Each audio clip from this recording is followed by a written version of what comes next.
নমস্কাৰ এই মুহূৰ্তত অসমৰ প্ৰত্যেকগৰাকী জনতালৈ দিবলৈ আহিছোঁ ডাঙৰ খবৰ। আজি হৈছে ২৭ নৱেম্বৰ। আজি অসমৰ লাখ লাখ দুখীয়াসকললৈ কেইখনমান চৰকাৰী আঁচনিলৈ দিবলৈ আহিছোঁ ডাঙৰ খবৰ।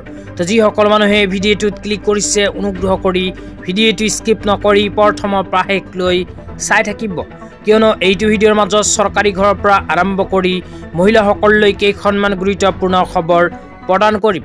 অনুগ্ৰহ কৰি ভিডিঅ'টোত ক্লিক কৰিছোঁ যদি ভিডিঅ'টো স্কিপ নকৰি প্ৰথমৰ পৰা শেষলৈ চাই থাকিব। লগতে মোৰ চেনেলত নতুন হ'লে প্লিজ চেনেলটো ছাবস্ক্ৰাইব কৰি মোৰ লগত থাকিব। তো বলক ভিডিঅ'টো আৰম্ভ কৰি আজি প্ৰথমটো গুৰুত্বপূৰ্ণ খবৰৰ বিষয়ে বিস্তাৰিত জানি লওক। তো আজি প্ৰথমটো গুৰুত্বপূৰ্ণ খবৰ হ'ল চৰকাৰী ঘৰলৈ। তো আপোনালোকে যদি চৰকাৰী ঘৰ পোৱাৰ বাবে আবেদন কৰিছে তেন্তে অনুগ্ৰহ কৰি ভিডিঅ'টো স্কিপ নকৰি চাই থাকিব। তো যিসকল মানুহে এতিয়ালৈকে চৰকাৰী ঘৰ পোৱা নাই সেইসকল মানুহেও অতি শীঘ্ৰেই চৰকাৰী ঘৰ লাভ কৰিব। তো আপোনালোকে যদি কেইমাহমান আগত চৰকাৰী ঘৰৰ জিঅ' টেগিং কৰিছিল তেন্তে অতি সোনকালে কেইখনমান প্ৰমাণ পত্ৰ সংগ্ৰহ কৰক। তো কি প্ৰমাণ পত্ৰ সংগ্ৰহ কৰিব লাগিব আপোনালোকক বিতংভাৱে জনাই দিম, অনুগ্ৰহ কৰি চাই থাকিব। তো ইয়াৰ পিছত আৰু এখন গুৰুত্বপূৰ্ণ আপডেট আপোনালোকক প্ৰদান কৰিম। তো আপোনালোকে মোবাইল স্ক্ৰীনত চাব পাৰিছে মাই স্কিম পৰ্টেলৰ ফালৰ পৰা এনেকৈ এখন আপডেট ইতিমধ্যে আমাৰ হাতত আহি পৰিছে। তো ইয়াতে চৰকাৰী ঘৰ পোৱাৰ বাবে কি প্ৰমাণ পত্ৰৰ প্ৰয়োজন হয় আপোনালোকক পঢ়ি বিতংভাৱে জনাই দিছোঁ। ১ নম্বৰত কৈছে Aadhaar number and a self attested copy of the Aadhaar card. ১ নম্বৰত কৈছে আপোনালোকৰ থাকিব লাগিব আধাৰ কাৰ্ড। ২ নম্বৰত কৈছে job card duly register with MG NREGA. তো MG এনৰেগাৰ অধীনত ৰেজিষ্ট্ৰেশ্যন থকা এখন জব কাৰ্ড আপোনালোকৰ প্ৰয়োজন হ'ব। ৩ নম্বৰত কৈছে বেংক একাউণ্ট ডিটেইলছ। তো আপোনালোকৰ বেংক একাউণ্টৰ প্ৰয়োজন হ'ব আৰু বেংক একাউণ্টখন আধাৰ কাৰ্ডৰ লগত লিংক কৰি ৰাখিব লাগিব। ৪ নম্বৰত কৈছে স্বচ্ছ ভাৰত মিছন SBM নম্বৰ। তো আপোনালোকৰ নাম যদি চৰকাৰী টয়লেটৰ লিষ্টত অন্তৰ্ভুক্ত হৈ আছে তেন্তে চৰকাৰী টয়লেটৰ ৰেজিষ্ট্ৰেশ্যন নম্বৰটো প্ৰয়োজন হ'ব। তাৰপিছত ৫ নম্বৰত কৈছে এফিডেভিট ষ্টাৰ্টিং দ্য বেনিফিচিয়াৰিজ অৰ দিয়াৰ family members do not on a পাকা হাউচ।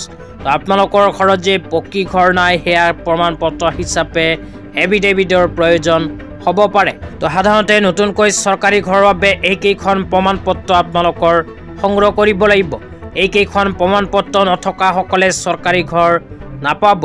লগতে যিসকল মানুহে আগতীয়াকৈ চৰকাৰী ঘৰৰ বাবে আবেদন কৰিছিল সেইসকল মানুহৰ ভিতৰত লাখ লাখ মানুহে ইতিমধ্যে চৰকাৰী ঘৰৰ টকা লাভ কৰিছে আৰু নতুনকৈ যিসকলে আবেদন কৰিছে সেইসকলেও অতি শীঘ্ৰেই চৰকাৰী ঘৰৰ প্ৰথম কিস্তিৰ ধন লাভ কৰিব।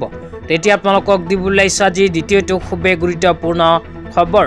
আজি দ্বিতীয়টো গুৰুত্বপূৰ্ণ খবৰ হ'ল মহিলাসকলৰ বাবে। তো আপোনালোকে মোবাইল স্ক্ৰীনত চাব পাৰিছে টাইম 8ৰ ফালৰ পৰা এনেকৈ এখন আপডেট প্ৰদান কৰিছে। ইয়াতে লিখা আছে আপুনি অৰুণোদয় পাই থকা নাই নেকি?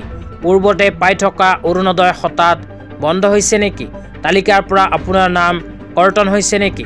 তালিকাৰ পৰা নাম কৰ্তন হোৱা প্ৰতিগৰাকী মহিলাই লাভ কৰিব অৰুণোদয় আঁচনিৰ ধন।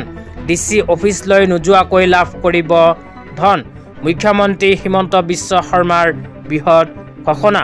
তো ইয়াতে কোৱা অনুযায়ী যিসকল মানুহে আগতীয়াকৈ অৰুণোদয় আঁচনিৰ টকা পাইছিল কিন্তু বৰ্তমানে অৰুণোদয় আঁচনিৰ টকা নাপায়। তো অসম চৰকাৰে অৰুণোদয় 3.0 আঁচনিখন আৰম্ভ কৰাৰ পিছত বহু মানুহৰ নাম অৰুণোদয় আঁচনিৰ পৰা কৰ্তন হৈছে। তো যিসকল যোগ্য ব্যক্তিৰ নাম অৰুণোদয় আঁচনিৰ পৰা কৰ্তন হৈছে সেইসকল মানুহে DC অফিচত নোযোৱাকৈয়ে কৰিব পাৰিব আবেদন। আৰু লগতে যিসকল মানুহে DC অফিচত গৈ যোগাযোগ কৰিব সেইসকল মানুহে নিজৰ নামখন ঠিক কৰিব পাৰিব। তো আপোনালোকৰ নাম যদি আগতে আছিল কিন্তু বৰ্তমানে কৰ্তন হৈছে তেন্তে অতি সোনকালে নিজৰ জিলাৰ DC অফিচত গৈ যোগাযোগ কৰক। আপোনাৰ বেংক একাউণ্টত অৰুণোদয় আঁচনিৰ টকা নতুনকৈ সোমাই